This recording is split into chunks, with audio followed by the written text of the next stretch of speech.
Welcome to Founders Future, a podcast powered by Closers.io, where we dive into the journeys of innovative entrepreneurs and explore the road ahead for them and their companies. I'm your host, Mishal Saeed, and in each episode, we uncover the stories behind impactful ventures, the challenges faced along the way, and the strategies driving their future growth. Today, we're thrilled to have John Waid, the founder and managing director of Corporate Culture Consulting, or C3 Culture, joining us.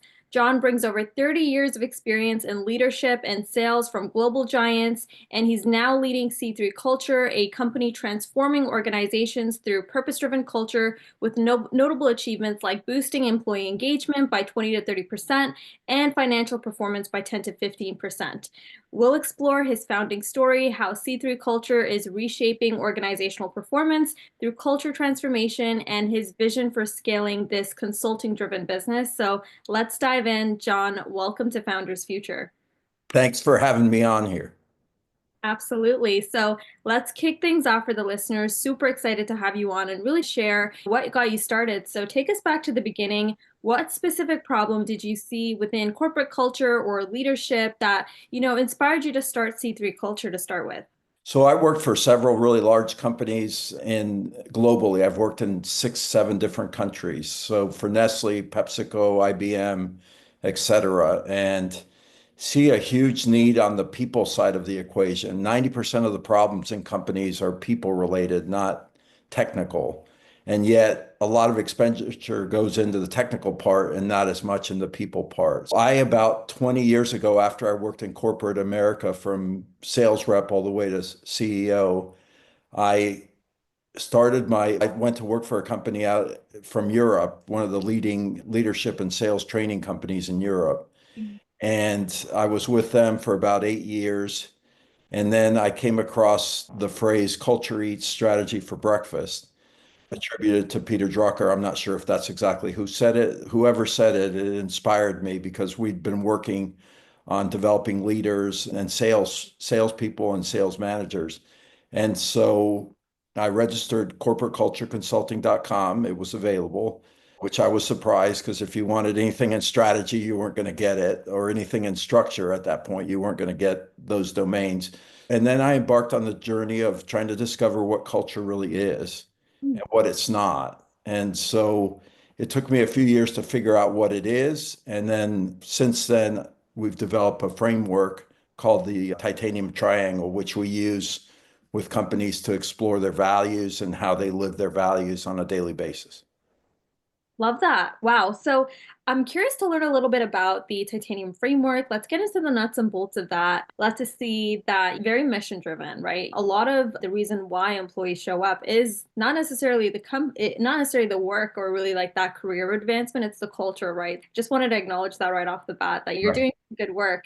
So let's dive into your core offerings for the listeners, even potential clients tuning in. Would love for you to walk us through what C3 Culture does in terms of services, walk us through the framework. How do you structure what you do for your clients in terms of some of those deliverables and outcomes? Right. So we're unusual in the sense that we do sales training and we do leadership training and we do a lot of different topics in there, time management, strategic selling, et cetera, et cetera. We tie it to culture and specifically we tie it to the values of the company. Now, the most challenging question that I ask CEOs is, what are your values? And they look at me funny and go, what do you mean? I said, you have seven and they're on your website. They go, I think one of them is honesty and the other one is trust. And I go, okay, what are the other five? And this is a typical question that every CEO should be able to answer quickly. Mm, And not only answer what the values are, also show that they're being lived by them and also by the entire organization. So for me, culture is really easy. It's mm, what are your three values? Are they balanced? And do you live them? That's it. That's culture. It's not the water fish swim in. It's not how you feel on Sunday about Monday. It's not what people do when no one is looking. It's do you have three core values? And I say three because a lot of companies have seven, eight, nine, 12 that nobody knows. And that's too hard. Usually one to three things you'll get done. So we work on three values. We call it the titanium triangle because we tie all our training goes tied to the values. We've got an operational value. Let me give you an example. The US has three values: life, liberty, and the pursuit of happiness. So the operational or survival value is life. Without life, you don't have anything else. For other companies like Southwest Airlines, that survival value is called warrior spirit. That's how they get the bags loaded on the planes. They've had those values for 60, 70 years. And warrior spirit, that's how you get the bags loaded. That's how you become a really good low-cost airline. Mm, You're a warrior in cost, warrior in service, warrior in progress and getting things done. The second structure of the values, the titanium triangle, is what we call the growth value. So mm, the growth value for the US is liberty. With liberty, you can pursue growth. You right. can you can have that growth. And for Southwest Airlines, they call their growth value is servant heart. Mm, So with a servant heart, you're humble, you can grow. If mm, you're arrogant and you think you can't grow, you're not going to grow. So servant heart helps them to grow and get better. mm, And then the third value that we do is the aspirational value. And mm, that's the pursuit of happiness for the US. For Southwest Airlines, it's fun loving, spelled mm, Luving. mm, So we help companies define their values, write down their values, and then live their values. And that way mm, you have an on-purpose culture. Why is mm, that important? In our purpose for our company, and we have three values also, and I'll go through those, is to help employees have a better life. yeah. How do you do that? You have an on-purpose culture. Why? Because that way it's balanced. Mm, Because most companies spend a lot of time on the operational or survival value, make money. I mm, often say a lot of companies are driven by two values, mm, greed and speed. mm. Greed, make money, and speed, make it faster. That leads to a lot of disasters. There's quite a few examples of that in companies throughout the planet where greed and speed become the core values, and that drives even illegal or immoral behavior, which Mm, ultimately can drive the company for huge accidents, mistakes, et cetera, et cetera. mm. So they should be noble values. Everybody should know them. Everybody should live them. Absolutely. Yeah. Is there a specific ICP client that you typically prefer to work with here, John? Like if you can share with the listeners as well, more on that, or are you cross vertical? What does that actually look like for you? We work with mainly large companies who Okay. want to focus on their culture. They might have five or six or seven values, and we help them hone it down to three and then actually live it. And we want these companies to be, there's two types of companies: strategy driven companies and culture driven companies. Most companies are strategy driven. They work on the bottom line Mm, and the top line. That's their main focus. And that's okay. And we want companies to do that because obviously we want you to make lots of money. But yeah, what we want you to do is also make sure that your employees, your human capital, is making money for you, is growing, and wants to come to work in the morning. They're inspired to come to work. yeah, So that formula tends to produce 3 to 4 to 5 times more revenue. It more 3 times faster revenue growth, 4 times more profit per employee, and 50% better retention are the statistics from Harvard. On yeah, a purpose or culture-driven company, what we call values-based. yeah, So we help mainly large companies to streamline their values so that they can actually put them into action. So we mm, work with all industries, mm. mostly medium to large companies. Love that. So, from what it sounds like, everything is very much customized as per really where that organization's at within that process of developing values. And then some of them maybe they actually haven't even thought about it to begin with, really starting from scratch in that sense. Now, we've had guests on here who have run very similar offers, and it's very bespoke, very customized. A lot of these tailorings, they find it very tough to scale without sacrificing the quality or really on the fulfillment side. How do we make sure this is consistent? How have you thought about scaling the offerings right now while still keeping it effective and manageable when working with some of the larger corporations? So we scale by we have an approach that we use a lot of AI. We've got about 15 AI platforms we're currently using. So we're scaling with AI Mm, so that we can get the message out to the companies so that our sales pipeline and our marketing pipeline we're doing with AI. And then we're also very customized in the sense that we meet with the CEOs, we get to know them and their company, and mm, then we have workshops and things that we also do with AI that can help. And also we have assessments, values-based assessments that we do with the companies. So we can do it with anything from 10 people all the way up to 500,000 people. That's the assessment we use is a values-based assessment. And it gets down under the skin of what is causing most of the problems in companies. And it delivers a values score for the company. So I've seen 19 all the way up to about 89. I haven't seen many A's there. So some B's, mostly F's. And so we help companies that get an F, and we say that's perfectly normal. As a matter of fact, most companies tend to be dysfunctional. Yeah, it And is alarming the amount of organizations where there's a huge investment into operational efficiencies and talent, but nurturing that talent, even building a good place where people would want to stay. And we're in this era now where everyone wants to job hop, go to the next thing. And I wonder if companies are even asking, do we even know why that's happening? What are some of those root causes? No, I think that this would probably be what you're doing is going to be one of the things that really brings that ROI and like that sustainable growth for companies at the end of the day. And a right. lot of them probably don't even realize it. And you're right. You're probably seeing a lot of Fs come through the process. So I can only imagine. Now, building on your growth, like how are you currently acquiring some of the clients you're working with? What are some of those channels, whether it's LinkedIn, your professional network, referrals, paid ads as well for landing clients? What's been working so far, like in that sense? I'd say about 70% comes from our personal networks of the people that work with us. We've got 55 master consultants worldwide that do this type of work and are very good at it. It's a tough industry in the sense that if you haven't streamlined your process for doing culture, it can be very complicated for companies to even consider. Most people see culture as like global warming, something that's nice to think about, but hard to solve. And for us, because we have this simple formula that we can do fairly quickly, we can work you through a culture project in 3 to 6 months, assuming you want to do it that quickly. And some companies that take us on are amazed at the results that they get in that short a time period. Why? Because we evaluate it, we write it down, and then we execute against it. And all our training is done based on the values. So we hold you accountable. So it's got long-term ROI. So we use LinkedIn a lot to reach out to CEOs. We also reach out to CEOs via the Chamber of Commerce. I'm a member of the Chamber of Commerce in Mexico City, the US Chamber of Commerce, and I meet a lot of CEOs that way. So through whiskey and golf. Nice.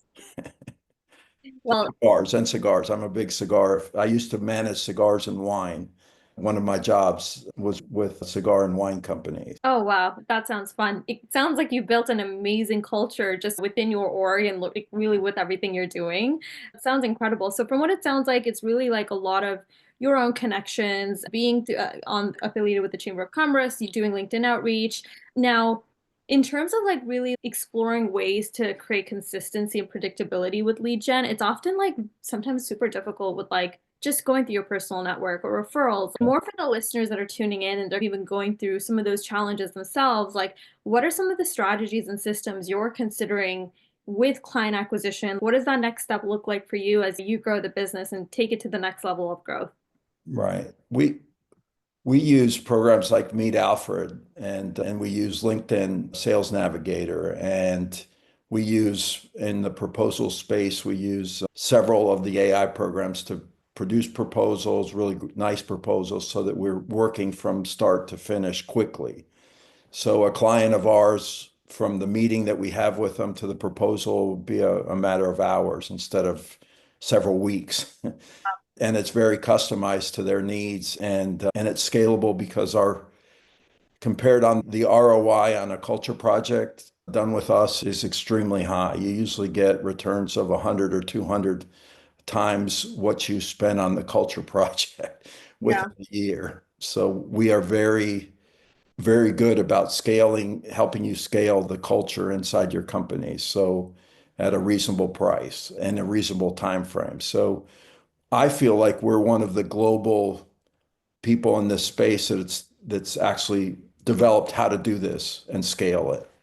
because Yeah. it can be a lot of companies that do this haven't got to the point where they can scale the thing. Yeah. And we feel like we can scale it because we've got one, step two, step three, you're off Mm. to the races. Yeah, yeah. There's like an assembly line process here, and then you're coupling that with a lot of generative AI. Love that you're using a lot of that to like really maximize the efficiencies when it comes to Right. outreach, but also the fulfillment piece of it. I'd love to learn about your approach to sales. Like, what are some of those strategies? If someone does come in as really like a referral or through your personal network, their lead, how do you usually convert them into long-term clients? What is your process? Are you doing it on your own? Do you have a team as well that's having a lot of those conversations on the sales side? Talk to us a little bit about how all of that is structured. Yeah, so I've got an executive assistant, and then I've got 55 partners who all have their business development, and we coordinate that globally. So if a project comes out of our Hong Kong offices, then we coordinate that throughout the globe. And so we have people delivering in 40 languages and about 100 different countries. So we can do that fairly to scale. So we can do a local project or we can do a global project. Mm. So so that's how we scale it. And then my assistant works heavily on making sure she's booking appointments, and because a lot of mine is done through personal relationships, because normally a CEO doesn't want to do business with someone who they don't know or they don't trust. So we do a lot of entertaining, a lot of lunches, dinners, breakfasts, especially in Latin America. We do a lot of that. And in the US where they'll allow us, we spend 15 minutes on the phone, but then we'd like to fly and meet them in person and really go through the offering with them in person, because it's one thing to talk about it, it's one thing to see it. Yeah. Yeah, love that. Yeah. So from what it sounds like, you're there, you're really like going out of your way, whining and dining and like really creating like a good experience to where you can actually start that conversation and get them through in that sense. Right. From what it sounds like, really everything that you've accomplished with C3 has been incredible, very purpose driven in terms of like your offerings and really the work you're doing. Would love for you to also share some of the bottlenecks that maybe stand out right now. And it's for the listeners that are tuning in and they're finding their footing on their entrepreneurial journey. If you can share with the audience more on what that would be. Is it even attracting like the right types of leads that come through the process, like improving your conversions as you start to land more contracts? What are you most focused on solving to keep all of this momentum going? We want to solve the burning desire of most CEOs to be really successful, not only on the monetary side, but also have smiles. Our purpose is really to make the lives of employees better by making the lives of CEOs easier. In this human space that's complicated, we make it simple. So that's one of the things. The other thing I would say is it takes 30 years to become an overnight success. I've been doing this for 20 years and is still trying to figure it out, and you never stop figuring it out. So you simplify it, you get out there. The AI journey is tough for some because they don't embrace it. Companies where you don't have trust, you're Mhm. not going to embrace AI very well, and AI is going to take over. I was with the one of the senior leaders in Kyndryl, which is they do consulting in the AI and technology space. He said, I'm on the board of one company, they have a 40-year plan. I'm on the board of another, they have a 10-year plan. AI's got a 1 month plan, soon to be a 1 week plan, soon to be a daily plan, hourly plan, and by the minute. So it's not whether you're going to embrace AI, it's if you don't, you're going to get eaten for breakfast. It's just like culture. So I got on the AI bandwagon about 3 months ago, 4 months ago. And I've got a friend that got on it about a year ago. And the marginal gains, if you do it daily, are incredible. So we believe in marginal gains. And so we're really driving AI, and how AI can help the people part. So I would encourage entrepreneurs to get on the AI train. Because the guy said to us in a meeting with a bunch of CEOs, he said, if you don't have trust in your company, you're not going to be able to do AI. And because you're not going to allow your people to tinker with it and play with it and make mistakes and everything else, because it's not you're going to have to play with it. And then the second thing he said, you're not going to be run by robots. You're going to be run by people who run robots. Right. So get with the program.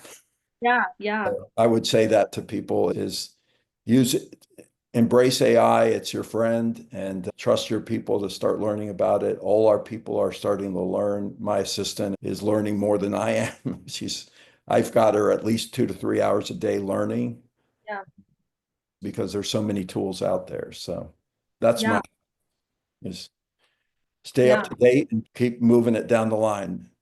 Yeah, absolutely. No, it's such an important message, especially now as there are so many, really just so much out there in terms of automation and like some of the technology now, like really taking over a lot of different roles, right? No, just and someone like you being 20 years within the business, over 20 years, you're not even slowing down in that sense. Like you're really riding that wave. You're really taking advantage of some of the things that are out there to help you stay up to date in that sense, like you said.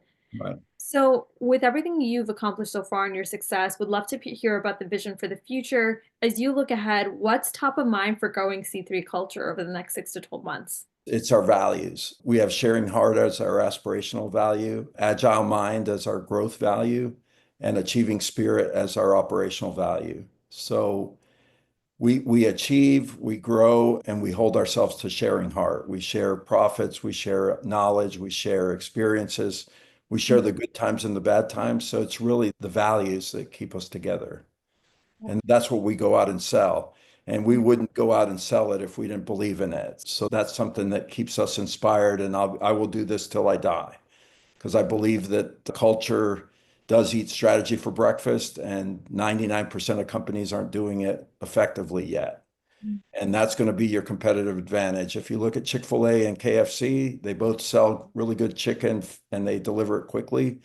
One does it with a smile and it's my pleasure attitude. The other one is very inconsistent. So Yeah.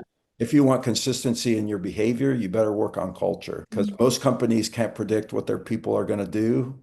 And unpredictable behavior costs a lot of money. Yeah, So you absolutely. better predict your behavior and it better be good.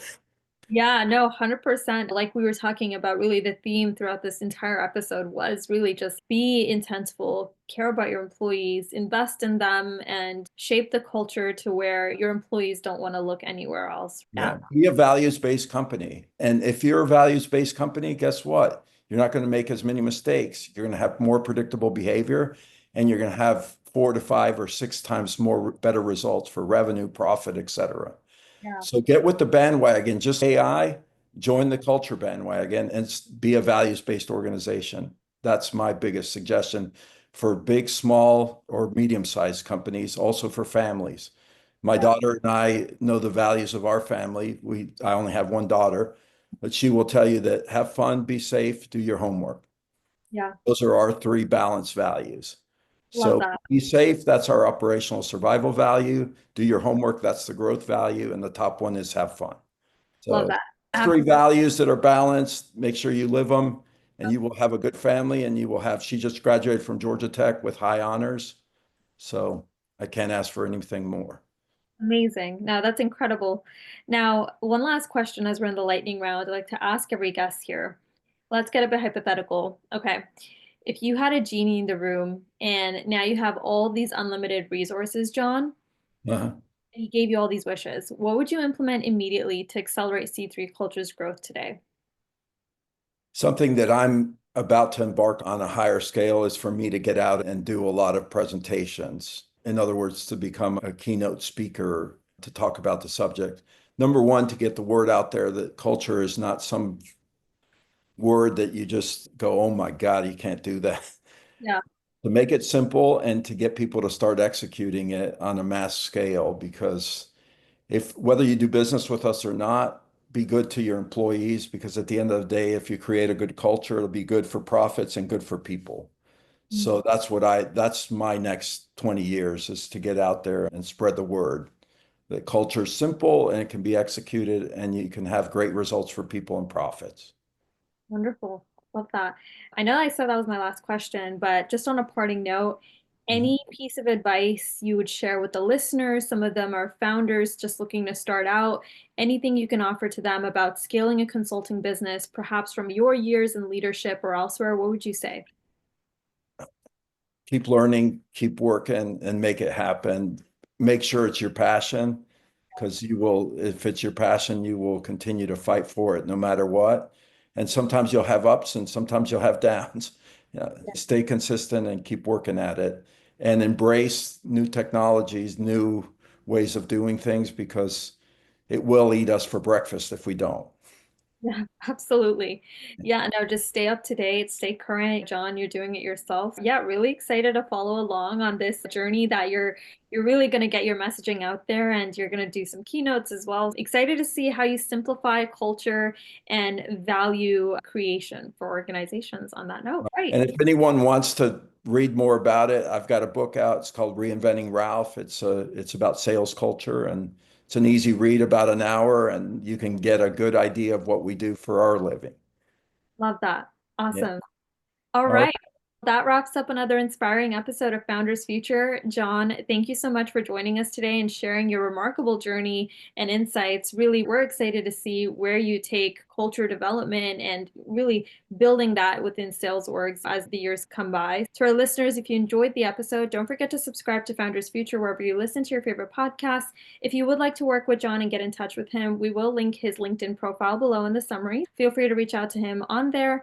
And you can also find some more resources and insights at closers.io, where we're dedicated to helping businesses accelerate their growth through trained appointment setters and world-class sales systems. Until then, keep climbing, and we will see you all on the next one.